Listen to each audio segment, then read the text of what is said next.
through tissue, move up to 100-fold faster. They can infiltrate multiple tissue types. And dendritic cells in particular are doing what metastatic tumor cells are supposed to be doing. That is, they start in the tissue and then they move into the lymph node. And I think in terms of open questions, the question that I have is how do tumor cells initially make it to the lymph node? And frankly, if you ask me, that's one of the vastly under-studied areas. And the reason that's important is because once a tumor cell gets into the lymph node, it really, if you take a look, has free access to the systemic circulation. You might not think that, actually. But if you look, if they come in through the afferent lymphatic vessels, dendritic cells sit out in the tissue. They sample through pinocytosis, the surrounding environment. They stay in that tissue until they get an activation signal. Once they're activated, they upregulate CCR7, and then they migrate very quickly along a concentration gradient to the lymph node.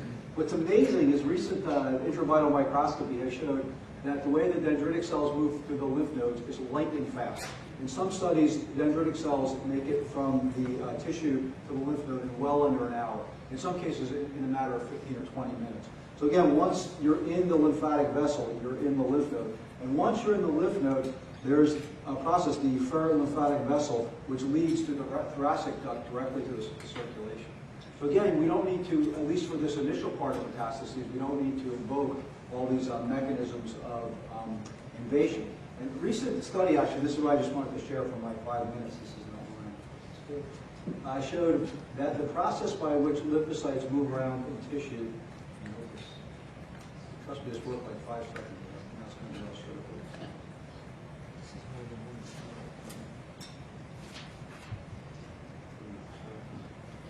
Sorry, I'm trying to show a quick time movie on a PC, which is very, very important. I know, I just got it to work. There we go. So yes, I really trust this. So what this group did actually is they made mice in which the dendritic cells had no integrins. There's a sixth group? That's like... Yeah, exactly.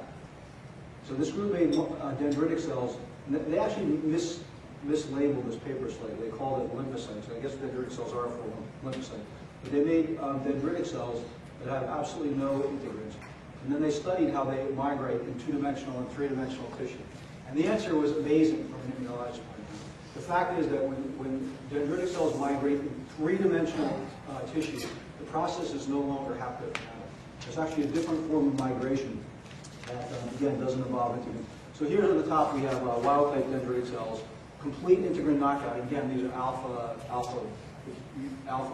The first 4 or 5 alphas, and then 6 or 7 of the beta integrin knockouts. So these are these cells migrating in 2-dimensional tissues.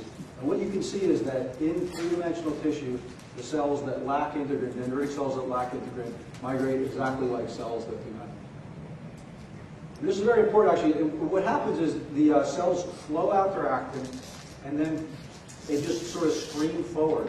The only time when contraction is required is when they squeeze through a small space. During that time, the rear of the cell squeezes in and propels the nucleus forward.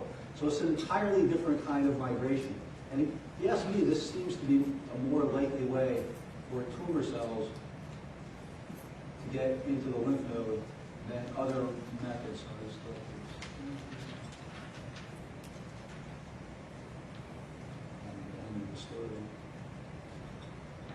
So again, VCs migrate by it's again a complete subversion of the normal metazoal principle. They flow, the actin network goes forward, they squeeze the tailing edge. The squeezing is myosin dependent, but it's only necessary to get through the gap. So again, the other thing that happens too when dendritic cells migrate through a tissue, the action of collagenases is not necessary. They just squeeze through the tissue. So what I'm trying to say is that if you ask me about the place where physicists and biologists, particularly immunologists, might consider getting together, is at this point of the initial migration into the lymph node. And actually it's well known for almost all tumor types, the initial spread to the lymph node is one of the greatest prognostic factors. And I bet you that's the easiest thing. And then from there, for the blood cell, that's why you see so many apoptotic cells in the blood cell.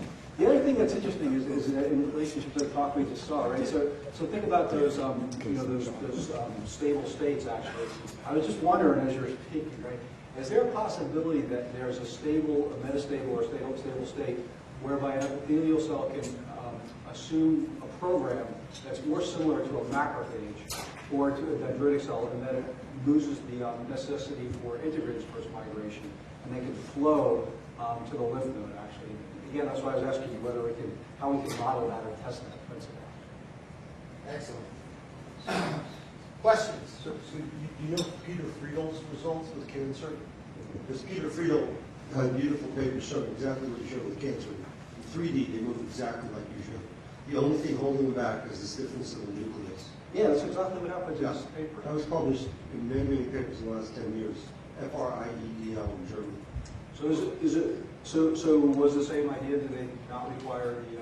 I think they had less integrins, less enzymatic, no MMP inhibition didn't do anything. I mean, it was exactly like this. So that may be a metastable state that's an embryonic.